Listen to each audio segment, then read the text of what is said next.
Dalam sebuah percakapan telepon, ayah saya mempertanyakan, di mana Tuhan ketika hambanya itu berseru?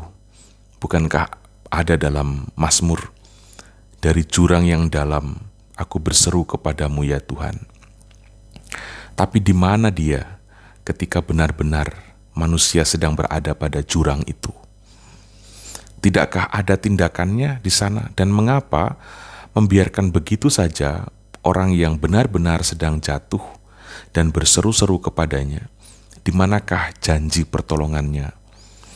Itu pertanyaan ayah saya dalam sebuah percakapan di telepon. Saya sangka, saudara-saudari, pertanyaan serupa juga mungkin sering kita tujukan atas banyak peristiwa hidup. Tidak hanya tentang Juliana, tapi juga tentang kita punya hidup sendiri. Misalnya gagal panen, gagal dalam pekerjaan, dalam relasi, dalam pendidikan.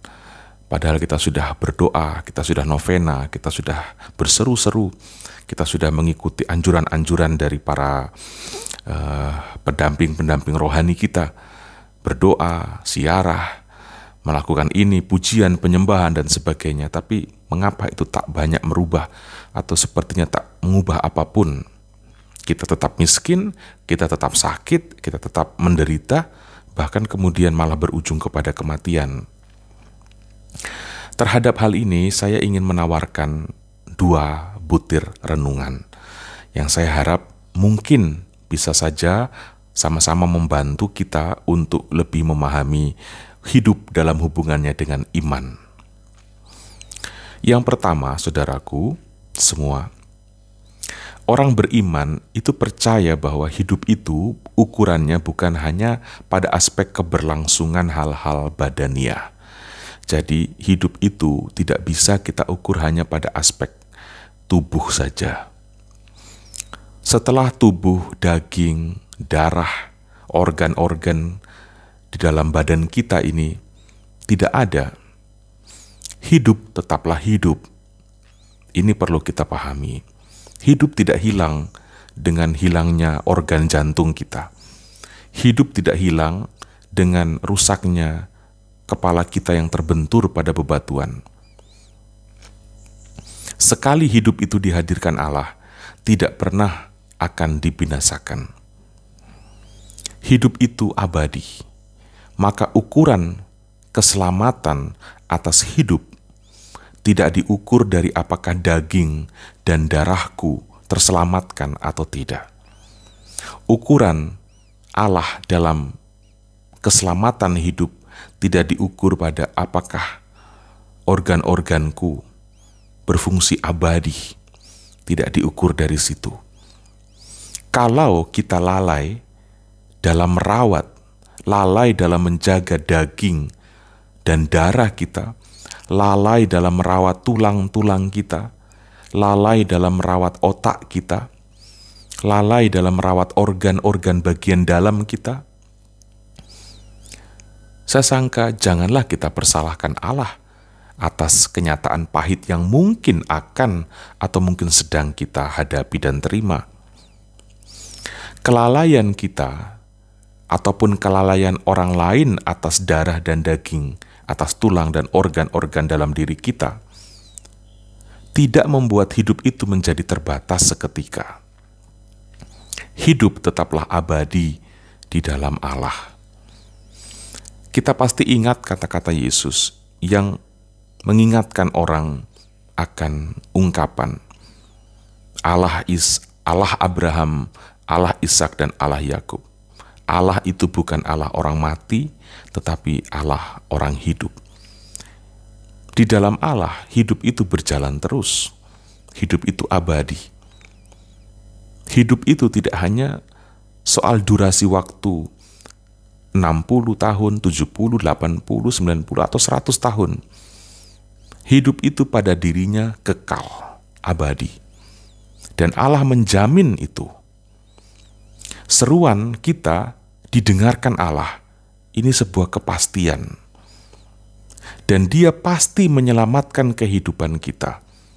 Tetapi sekali lagi, ukurannya jangan dibatasi pada aspek badaniah semata.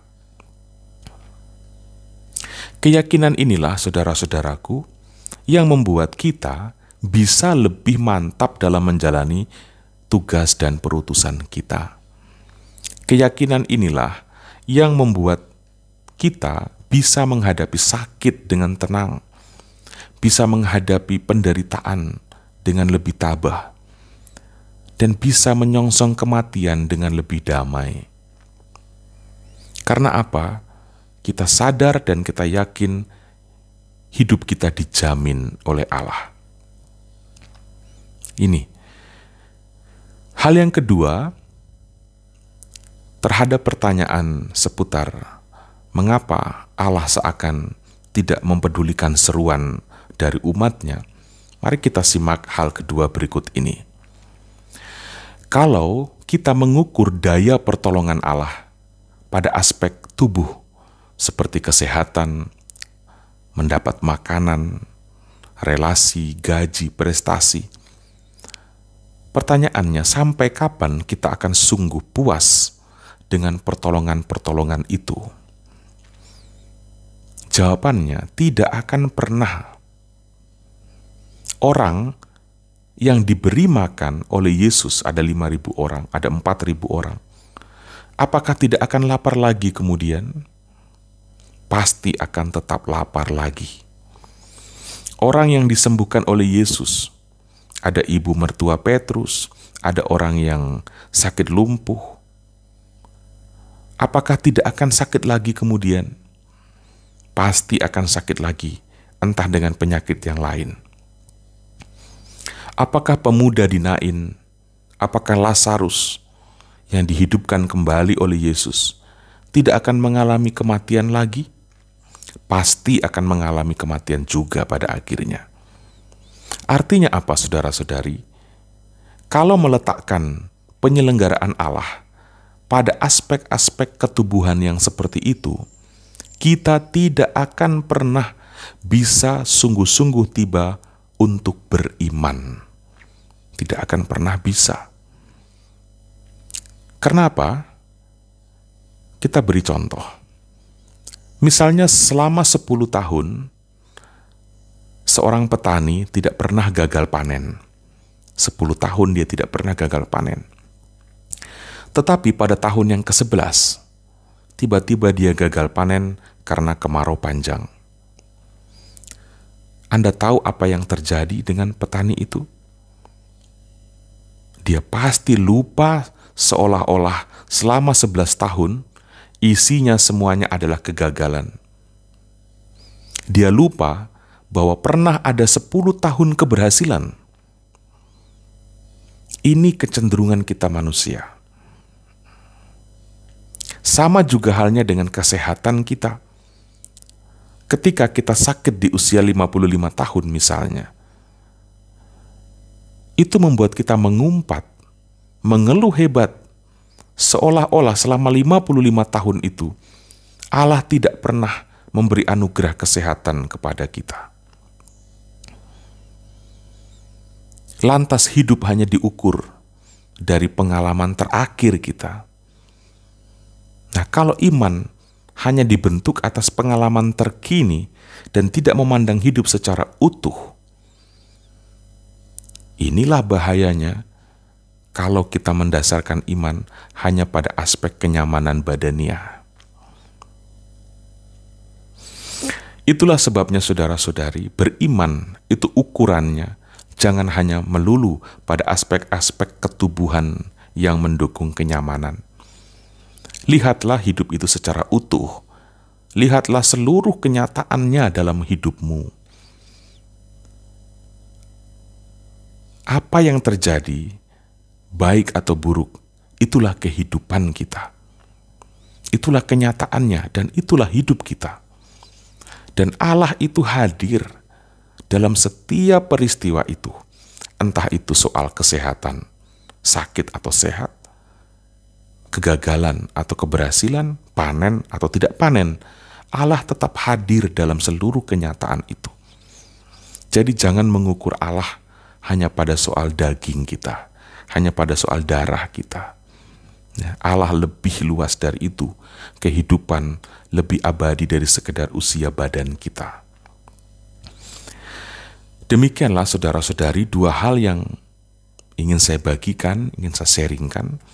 Seandainya kematian Juliana di Gunung Rinjani meninggalkan pertanyaan dan membuat kita meragukan Allah dalam menyelenggarakan kehidupan ini. Semoga dua hal ini bisa membantu kita untuk memahami hal hidup dalam hubungannya dengan mengimani Allah. Tuhan memberkati kita semua.